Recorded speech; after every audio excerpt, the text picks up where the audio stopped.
आज का हमारा विषय है अपने मन को कैसे नियंत्रित करें। श्री कृष्ण के अनुसार यह विषय जितना गुड है उतना ही हमारे लिए जीवन में उपयोगी और आवश्यक भी है। भगवत गीता में श्री कृष्ण ने अर्जुन से कहा, मन ही मनुष्य के बंधन और मुक्ति का कारण है। यदि मन पर नियंत्रित है तो व्यक्ति मुक्त है, और यदि मन वश में नहीं है तो वह बंधनों में है। श्री कृष्ण के अनुसार मन को जीतना एक युद्ध है, और यह युद्ध बाहरी नहीं बल्कि अंदरूनी है। ये युद्ध अर्जुन का कुरुक्षेत्र जितना ही कठिन है, लेकिन विजय वही होती है जो धैर्य, विवेक और साधना में अपने मन को नियंत्रित करता है। पहला मार्ग, अभ्यास। गीता में श्री कृष्ण कहते हैं, मन को अभ्यास और वैराग्य से वश में किया जा सकता है। इसका मतलब है कि मन बार बार भटकेगा, पर हमें उसे बार बार सही दिशा में लेके जाना होगा।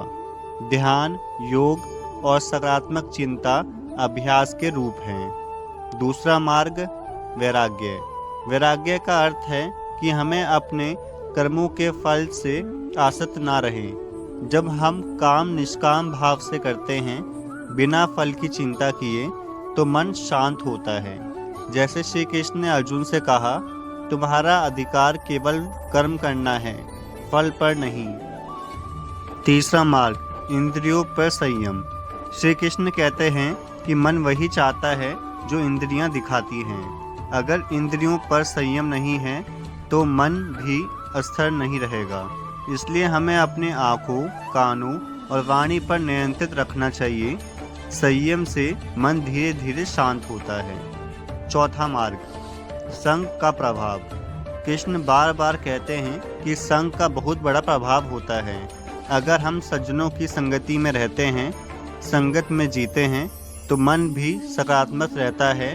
बुरे संग में मन भटकता है। पांचवा मार्ग, ईश्वर में श्रद्धा।